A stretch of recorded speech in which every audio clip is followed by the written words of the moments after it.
Olá, alunos! Meu nome é Ivan Dilson, professor de artes, e o tema de hoje será a influência afro-brasileira, africana e indígena na música popular brasileira. Acompanhando o slide, como nasceu a música popular brasileira? A música do Brasil se formou a partir da mistura da miscigenação de elementos europeus, africanos e indígenas trazidos respectivamente por colonizadores portugueses escravos e pelos nativos que habitam o chamado Novo Mundo. Acompanhem nas figuras descritas no slide. Outras influências foram se somando ao longo da história, estabelecendo a diversidade musical. Música indígena. Quais músicas ouviram os portugueses quando chegaram ao Brasil? Eles ouviram músicas muito diferentes daqueles que estavam acostumados lá para o lado europeu. A música indígena foi e é essencialmente religiosa, ligada às cerimônias e às atividades da vida da tribo.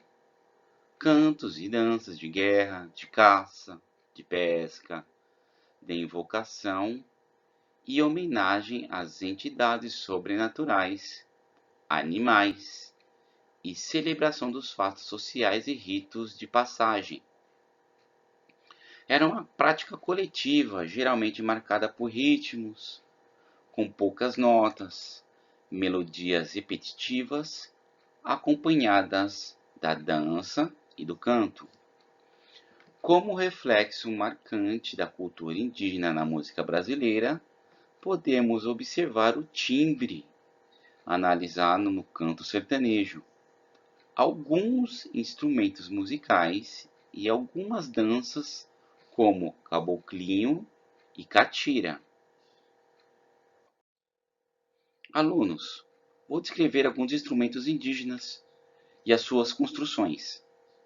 O primeiro deles, maracá, feito de cabaça oca, colocada nas extremidades de um pau, cheio de pedrinhas, caroços ou sementes. Os tambores. Os indígenas possuíam tambores diversos e originais. As flautas, construídas de madeira, ou de osso, ou de barro, podendo ter o formato cilíndrico ou o formato de concha. O que mais predominava eram as flautas verticais, mas também eram utilizadas em bocaduras laterais e nasais. Flauta de pan, formada pelo conjunto de tubos com diferentes tamanhos. E o apito, feito de coco, folha de palmeira, chifre, concha ou de madeira. Servia principalmente para a caça e imitava os sons dos pássaros.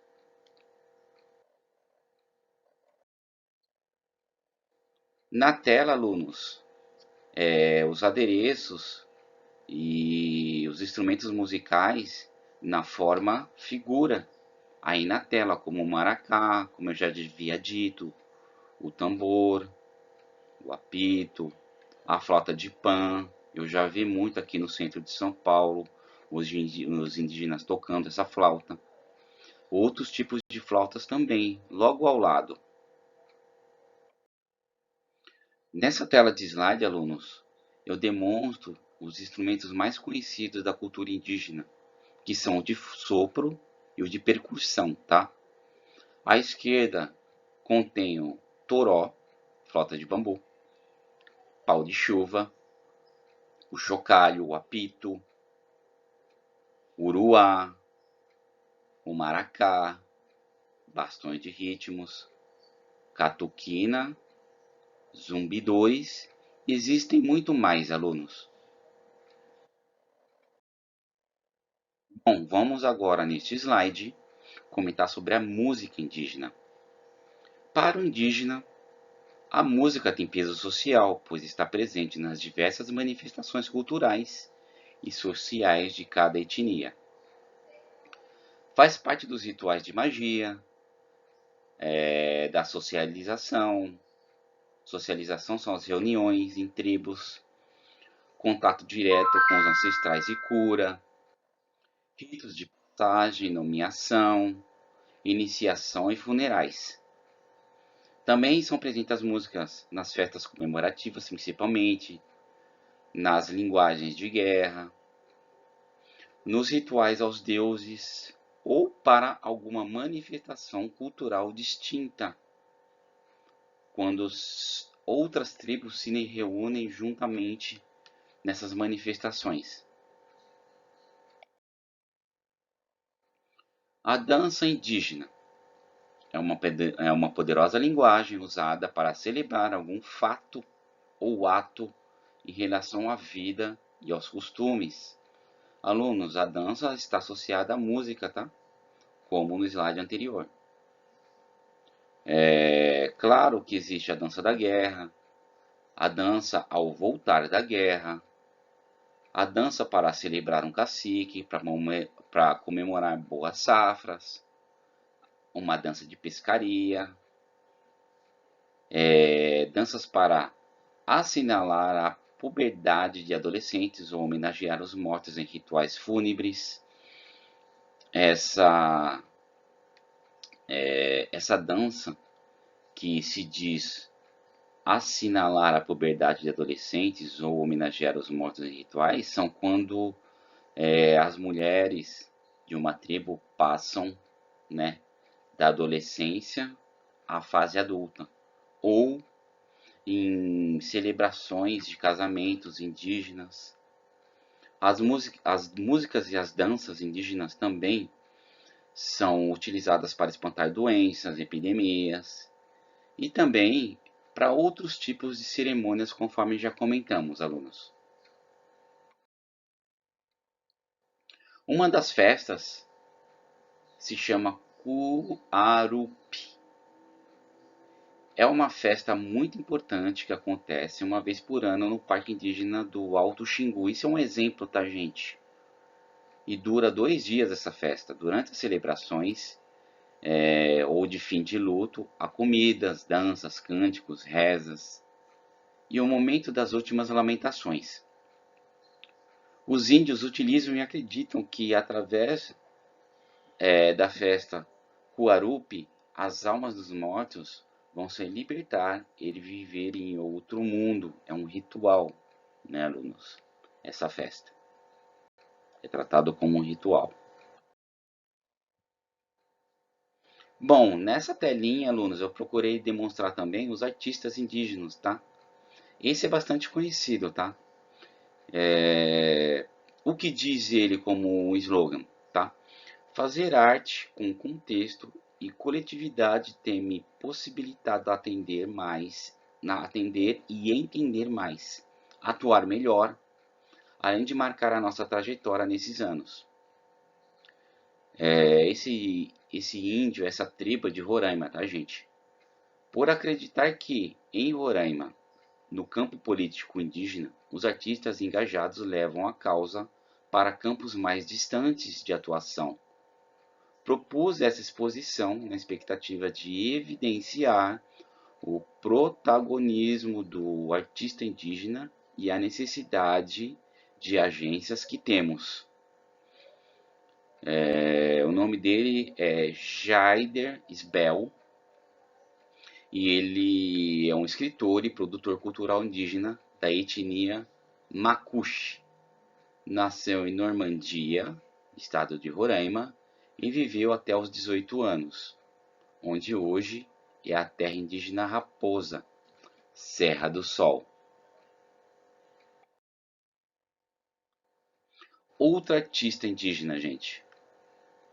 Graduada em Artes Plásticas pela Escola das Belas Artes, a UF de Bahia, mestre em Estudos Étnicos e Africanos, ela defende a imagem indígena fora da aldeia. Por isso que o interesse dela como artista não é tanto aqui dentro, ela diz dentro da tribo, mas demonstrar o seu papel e trabalhar com os meninos da escola no ambiente escolar para que seja demonstrado fora da aldeia, tá? Para que nós percebamos a importância da cultura indígena.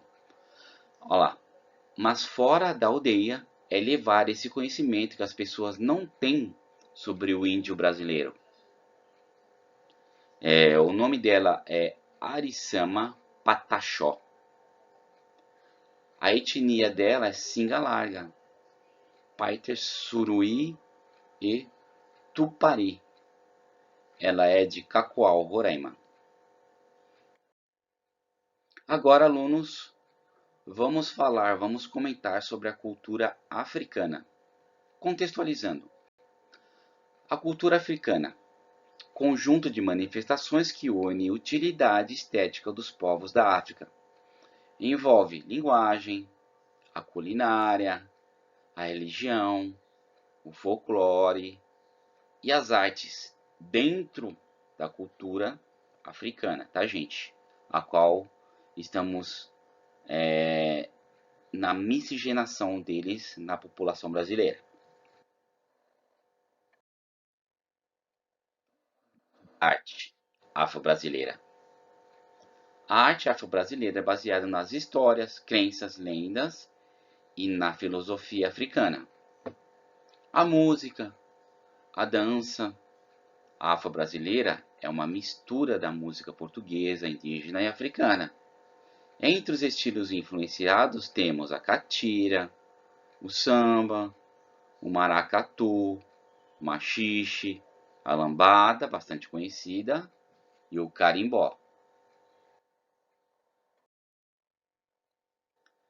Na telinha, gente, algumas ilustrações sobre o carimbó, principalmente o samba, nós vamos falar mais pra frente, e também a capoeira, que eu admiro muito.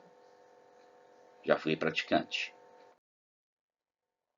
Vamos lá falar sobre o samba de roda. Qual a relação deles com nós brasileiros? O samba de roda possui relações com outras manifestações de influência africana, como o candomblé, a capoeira, o maculelê, e é praticado como evento cotidiano de diversões e lazer, principalmente por nós brasileiros. Levado para o Rio de Janeiro durante o século XIX, um dos gêneros mais representativos da música e dança brasileira. A arte musical foi notoriamente a mais difundida e repassada para as novas gerações, através dos atabaques, agogôs, tambores, berimbais. A música afro-brasileira é ainda disseminada através das religiões, dos ensinos culturais e pela capoeira.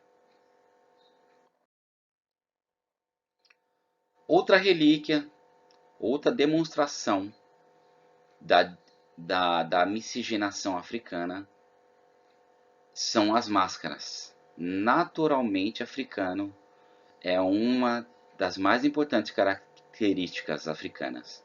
Tá? Vamos lá, vamos contextualizar. Manifestação da cultura africana, as máscaras. Usadas em cerimônias e rituais religiosos principalmente, com outros adereços em situações em que envolvem dança e música. Evocam os poderes das divindades ancestrais através das representações, utilizando as máscaras, a dança e a música.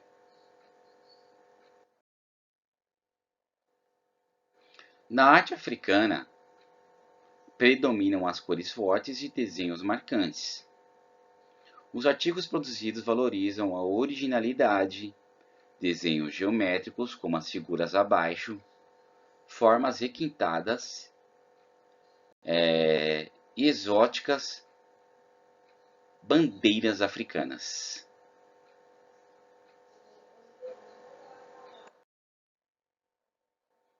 Arte e religião africana, gente. O candomblé é a religião que tem relação com a arte africana no Brasil. As civilizações africanas têm uma visão holística e simbólica da vida.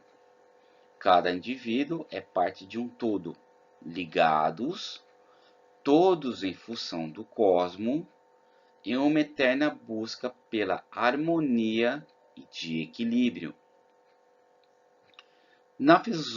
Na filosofia africana, o grupo é importante para a comunidade viva.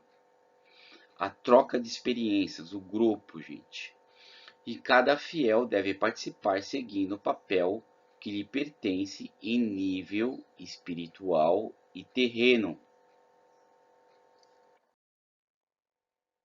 Vamos lá ilustrar o candomblé? Vamos contextualizar logo abaixo. Contextualizando. Candomblé é o culto aos orixás e significa cantar e dançar em louvor. Foi a primeira possível cerimônia religiosa realizada dentro de cativeiros, quando eram escravos, símbolo de resistência à escravidão. Este é um sambista representante da música afro-brasileira, chamada de samba atualmente, um dos mais importantes. Heitor dos Prazeres viveu entre 1898 a 1966. Ele era compositor, cantor e artista plástico brasileiro. Nasceu no Rio de Janeiro e também desenhava e criava de forma autodidata e sem perder os valores expressivos africanos, gente. Sambista, Heitor dos Prazeres. Vamos lá?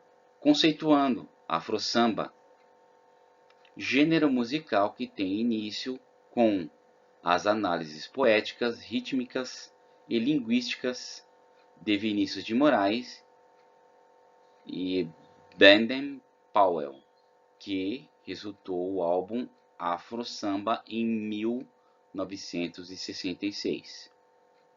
Os artistas utilizavam os sons de berimbau, cachixi, atabaques, bongô, agogô e afoxé, e todos os instrumentos da cultura afrodescendentes. Misturados a flauta, violão, sax, bateria e contrabaixo, instrumentos musicais de influência europeia e americana. Bom, alunos, chegamos ao final da nossa aula sobre a influência da arte afro-brasileira, principalmente da música africana e indígena. Em sala de aula, efetuaremos uma atividade e a minha proposta é produzir pinturas que podem ser em diversos suportes, como papel, madeira, isopor, ou até mesmo pinturas no corpo, tá? Elas deverão ser fotografadas e apresentadas em sala de aula, para ser avaliadas pelo professor, por mim. Tais expressões deverão ser produzidas em diálogo com a estética africana ou indígena, desconstruindo assim um conceito de beleza que predomina na cultura ocidental, oriundo da cultura greco-romana. Esta atividade será apresentada no projeto Extra Classe. Aguardo as apresentações e a entrega do trabalho, alunos.